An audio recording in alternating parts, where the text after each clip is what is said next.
नमस्कार सभी को राम राम। आप लोग जेके मीडिया देख रहे हैं और जितने भी दर्शक इस वीडियो को बाद में भी देखेंगे उनको भी मेरी तरफ से राम राम। आज 2 बजे से रिस्ट्रिक्शंस जम्मू कश्मीर में लग जाएंगी नॉन एसेंशियल सर्विसेज के ऊपर।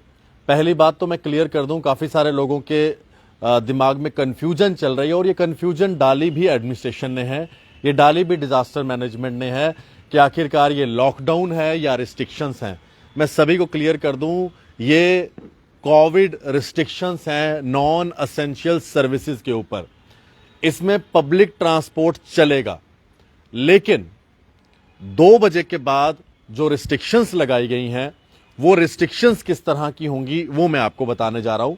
इसी के साथ साथ आज एसएसबी द्वारा एग्जाम भी है और आज 2 बजे एग्जाम भी है सेकंड शिफ्ट का। अब आप खुद बताइए, ये जूनियर असिस्टेंट के जो एग्जाम चल रहे हैं जिसके ऊपर बहुत बड़ी कंट्रोवर्सी रही इस बार एसएसबी के ऊपर बनी हुई, एसएसबी आज जो एग्जाम कंडक्ट करवा रही है 2 बजे के बाद, और 2 बजे के बाद यहां पर रिस्ट्रिक्शंस लग रही हैं। आधे बच्चों को तो यही समझ नहीं आ रहा कि पब्लिक ट्रांसपोर्ट चलेगा या नहीं चलेगा, क्योंकि इस ऑर्डर के अंदर यह मेंशन ही नहीं है कि पब्लिक ट्रांसपोर्ट के बारे में क्या कहना है। वो तो चलिए, हमने पिछली बार भी डीसी साहब से बात की थी, अंशुल गर्ग जी से, तो उन्होंने बताया था कि भैया ट्रांसपोर्ट चलेगा, ये सिर्फ रिस्ट्रिक्शंस हैं, ये लॉकडाउन नहीं है।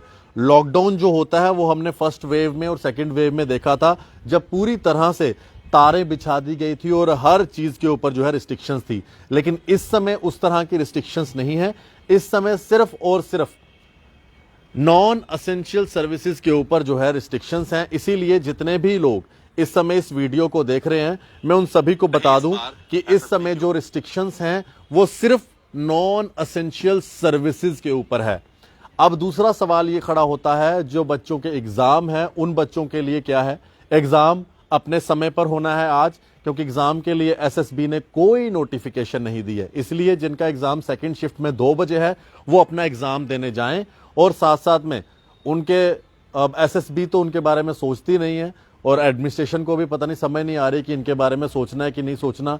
आधे बच्चों का कल क्या कंडीशन थी एग्जाम के बाद और किस तरह से कोरोना को फैलाने की कोशिश की, एक बड़ा क्राइम किया एसएसबी ने, उसके बाद एसएसबी के ऊपर कोई कार्रवाई नहीं होती है। ये एक बड़ा दुख की बात है। एडमिनिस्ट्रेशन को एसएसबी के ऊपर कार्रवाई करनी चाहिए, क्योंकि अगर एक आम आदमी रिस्ट्रिक्शंस को तोड़े तो उसके ऊपर कार्रवाई। यहां तक कि एक आम आदमी जब मास्क ना डाले तो आप उससे 500 रुपया ले लेते हैं बिना उसको एक 10 पैसे का मास्क दिए हुए।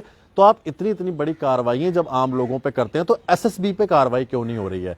हम इंतजार करेंगे कि कब डिजास्टर मैनेजमेंट एक बड़ी कार्रवाई जो है एसएसबी के ऊपर करेगा, क्योंकि कल जो एसएसबी ने किया वो एक टेक्निकल स्नैग नहीं था, वो एक बहुत बड़ा क्राइम था।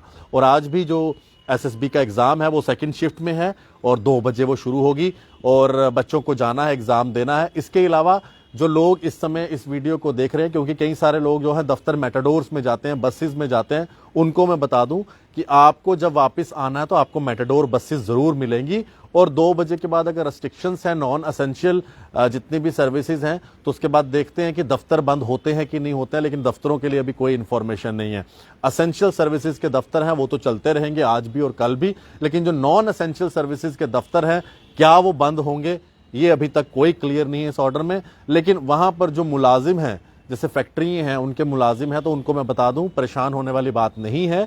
पब्लिक ट्रांसपोर्ट चलेगी, आप मेटाडोर बस से अपने घर तक पहुंच सकते हैं, आपको पैदल नहीं जाना है।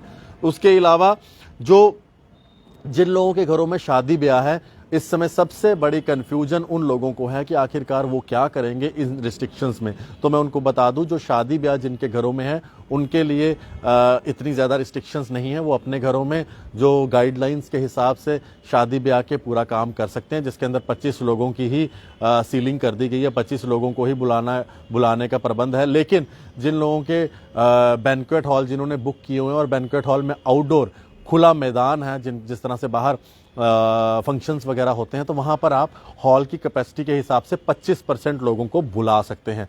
तो जिनके घरों में शादी है उनको परेशान होने वाली बात नहीं है कि वो सोचेंगे कि भाई हम उनके फंक्शन अटेंड करने कैसे जाएंगे। आप फंक्शन अटेंड करने जा सकते हैं, क्योंकि पब्लिक ट्रांसपोर्ट के ऊपर कोई मनाही नहीं है, ट्रांसपोर्ट चलेगा। आप लोग जो है अपनी गाड़ी लेकर फंक्शन अटेंड करने जा सकते हैं।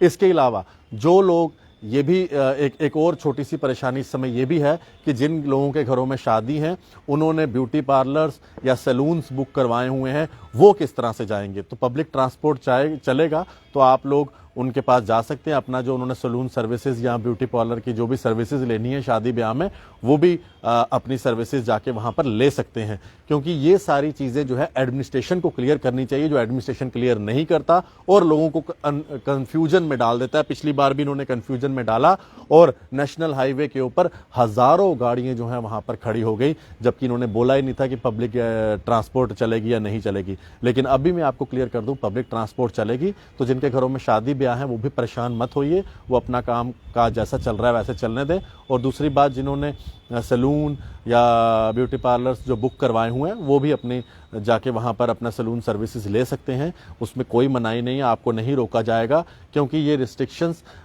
जो है essential service non essential services के ऊपर है। लेकिन जिन लोगों की शादियां ऑलरेडी फिक्स्ड हैं, जिन्होंने कई दिनों से जो है वो तैयारियां कर रहे थे, तो उनको नहीं रोका जाएगा। उनको पुलिस भी उनके साथ कोऑपरेट करेगी, उनके साथ एडमिनिस्ट्रेशन भी कोऑपरेट करेगी, जो लास्ट टाइम मैंने डीसी जम्मू अंशुल गर्ग जी से इंटरव्यू के अंदर पूछा था। तो ये सारी इंफॉर्मेशन है जो मैं आप लोगों तक पहुंचा रहा हूं।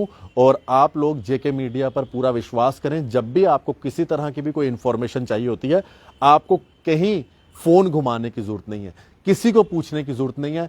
ऐसे ही कोई आपको कोई अफवाह सुनाएगा, कोई आपको कोई अफवाह सुनाएगा तो आप कंफ्यूज हो जाएंगे कि भाई फलाने ने ये कहा, फलाने ने ये कहा, फलाने ने वो कहा और सरकार ये कह रही है। तो आप उन सब चीजों को छोड़ें, आप सिर्फ जेके मीडिया ट्यून करें। आपके पास पूरी इंफॉर्मेशन जेके मीडिया देगा और जेके मीडिया वीडियो के माध्यम से आप लोगों तक पूरी इंफॉर्मेशन पहुंचाएगा कि आखिरकार ये रिस्ट्रिक्शंस क्या हैं, ये गाइडलाइंस क्या हैं, ये लॉकडाउन है या नहीं है, पब्लिक ट्रांसपोर्ट चलेगा या नहीं चलेगा। बाकी सारी चीज़ों को लेकर आप सभी तक इंफॉर्मेशन जेके मीडिया पर मिल जाएगी। एक और सबसे छोटी सी बात जो मैं आपको बताना चाहूँगा, सब्जी मंडी और जो सब्जी की दुकानें वो भी खुली रहेंगी। जिन लोगों ने अपने घरों में फंक्शंस रखे हुए हैं और उनको सब्जी वगैरह लेनी है तो वो भी परेशान मत होइए, वो अपनी सब्जी मंडी जाके सब्जी ले सकते हैं।